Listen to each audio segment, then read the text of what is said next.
Alright guys, I got another video for you guys. Also a couple updates with this car. Just got done installing brand new wheels.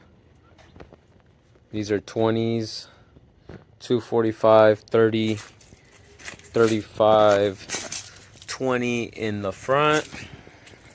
The rears are 275, 30, 20. Not too happy about the fitment with the rears. This is on the highest comfort setting, by the way, as far as the suspension. But I am gonna do maybe some 20mm spacers, try to bring the wheel out just a little bit to get it flush with the body.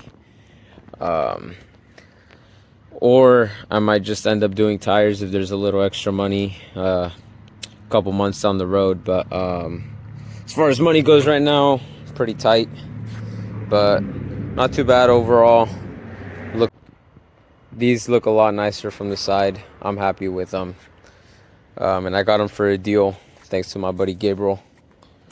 But yeah, this is what the car's looking like right now. Today's video will be about how to install, forget what this is called, but it's pretty much a valve that controls, pretty much diverts heating and cooled air. It's under the cowl. So if you're having an issue where you turn on the heater and it's blowing cold air, or when you have the AC on and these vents right here going to the rear passenger seats are blowing hot air instead of cold air during summertime. If you're having that issue, chances are this is your issue. This is your solution, I should say. Here's the part number. I'll post a link down in the description. But this part right here, to my understanding, is right under the cowl. So a little disclaimer: if you are not somewhat mechanically inclined, or if you have too heavy of a hand, I wouldn't suggest trying this, because I've been told by Mercedes techs that if you're not careful removing this plastic piece right here, you can crack the windshield. So just a heads up, little disclaimer, be careful. But yeah, let's get to it. So first step is to pull off the wiper blades. It's a 13mm nut. They're under these plastic covers. You just twist off with your fingers. I was able to hit the two for that wiper blade, passenger side wiper blade, with the impact. And then this driver side one is a little tighter, so I just got it off with the ratchet. So they are a little tricky to pull off because they're on sort of a spline design. So just be very careful pulling them off. Try to pull them straight off if you can. They're a little tough, but with enough force you can get it off just using your hands. This side right here is a lot tougher, so what I did was I managed to get this flathead right here under the dikes, and I just pried up really carefully.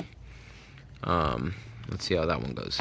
This side actually came off really effortlessly. It was just this side that was really tough. This side I just put maybe, I don't know, 10 pounds of force on it and came right off.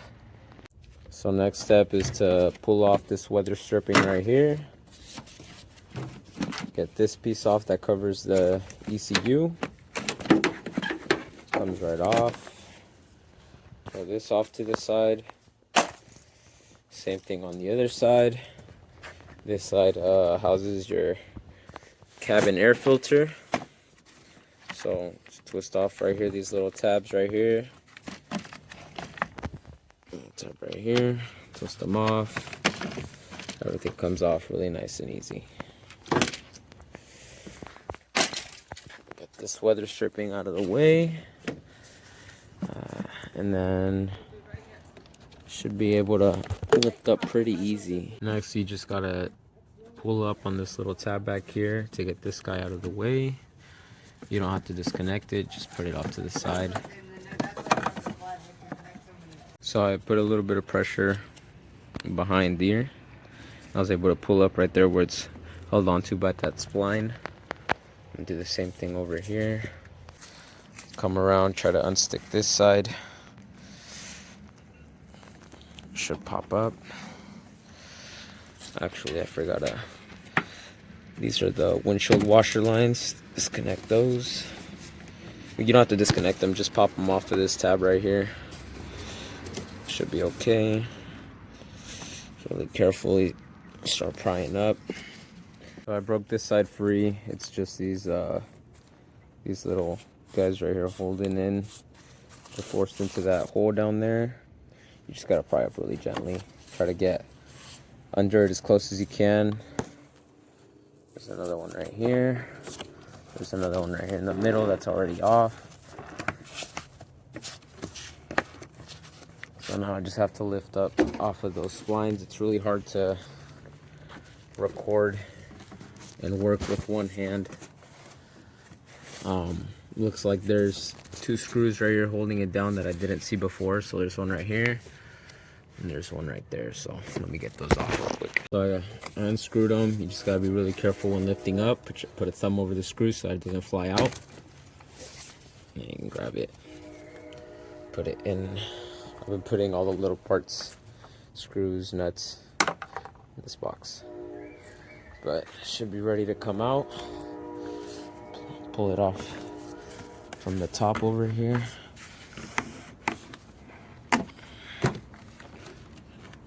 Oh, I didn't realize there was a hose connected to the back right here. Nothing else looks like is in the way on this side. So I pulled that hose out right there with this pick. Just wiggled it out, set the cowl off to the side. Now I'm gonna remove the wiper blade assembly. It's 3 13mm bolts.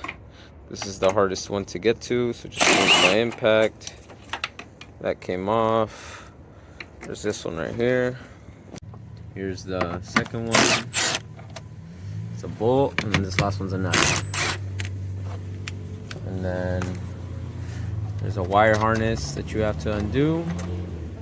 That's pretty much it. Just gotta pull it straight up. Comes off really easy. You just have to undo this wire harness down here.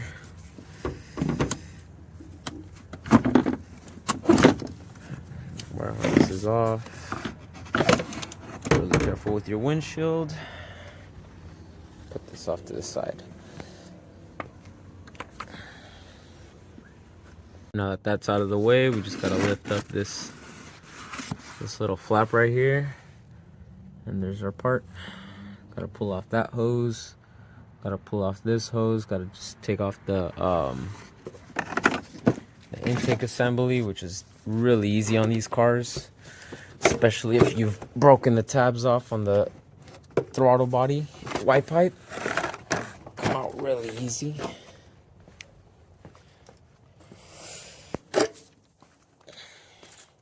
Right now is actually a good time for me to replace this hose because I have a check engine light because of this, and smog is due in January.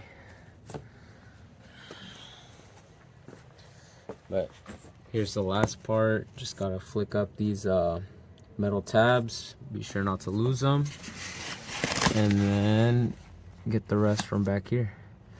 Make sure to use some pinch off clamps for this guy. Mine are at work, so I'm gonna have to use some needle nose vice grips. That way I don't make a mess with the coolant. And yeah, I'll let you guys know how. So I finally got it out. Once you're ready to pull it out, the last two clips you'll undo is these two right here. This one's out at an angle right there. The only way I was able to get it out was with these long needle nose pliers. Just gave it a good pull. Second one is up top, so it's pretty easy to get to, and then you pull straight out forward. And then to get it out, you just kind of have to finesse it out to the side a little bit, pull straight up, and then undo that harness right there. Overall, not too difficult. The new part does come with all the retaining clips. Right now is a good time to compare make sure it's the same part, and it is. Also, you have to swap over this this rubber grommet right here that goes right here on the firewall. Once we swap that over, we can start reassembling everything back together. Now, if you don't pinch off this hose right here,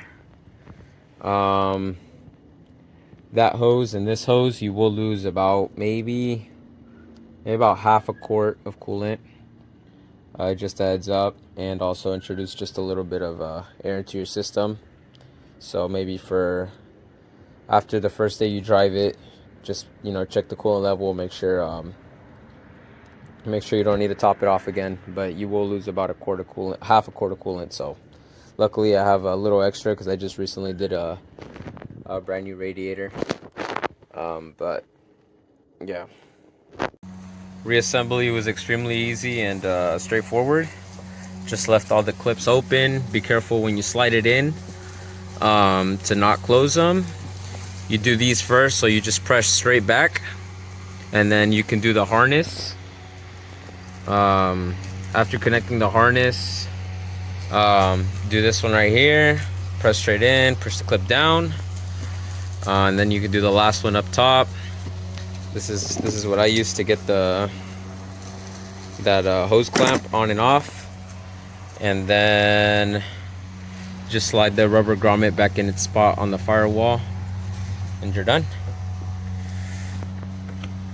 Also, when doing this job, it's a good time to replace this guy right here. I completely forgot that this guy needed it, but over time, it's plastic, it's brittle, sits in the sun. Being a hot car, being a black car I should say, these tend to deteriorate over time, being cheap rubber. They're not too expensive at the dealership. I think if I remember correctly, it was either $130 or $160 for this plastic piece.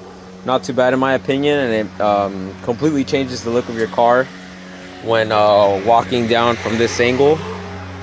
You think it's not noticeable, but it really is. So just keep in mind. Last but not least, don't forget to top off your coolant.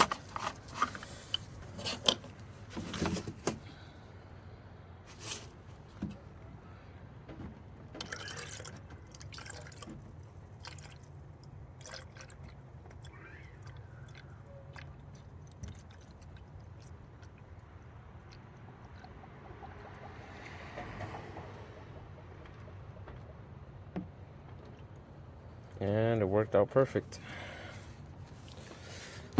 That's all I had. So now we can start the car and test and see that actually fixed our issue. Almost forgot about this guy. I want to say today's Thursday, Thanksgiving. I want to say Saturday I'll be able to give this engine bay a good detail, because it's not looking too pretty.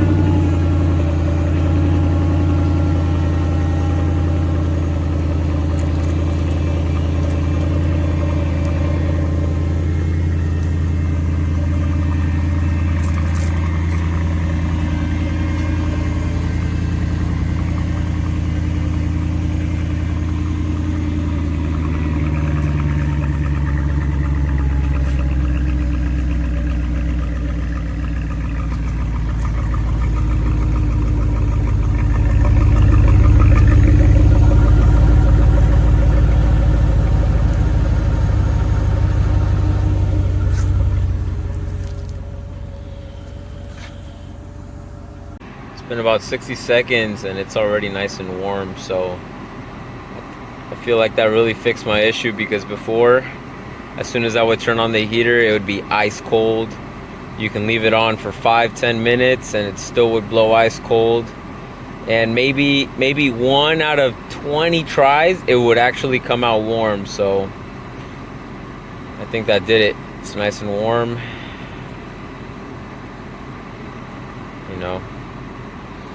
temperature outside. Temperature inside. This is the check engine light I was telling you guys about because of that hose.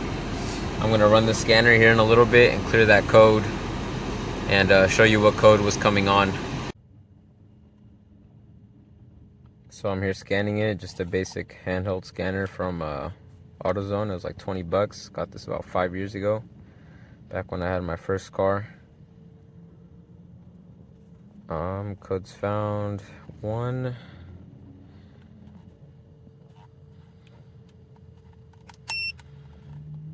Stored codes. So this is the code I was getting. That hose should fix the issue. That was the only thing I can see wrong as far as the crankcase system goes, as far as any vacuum leaks or air leaks goes. So should be it. I mean, I have to smog it in a month, so if it passes, that was the issue. But I'm gonna clear the code now. So I'm gonna erase the code.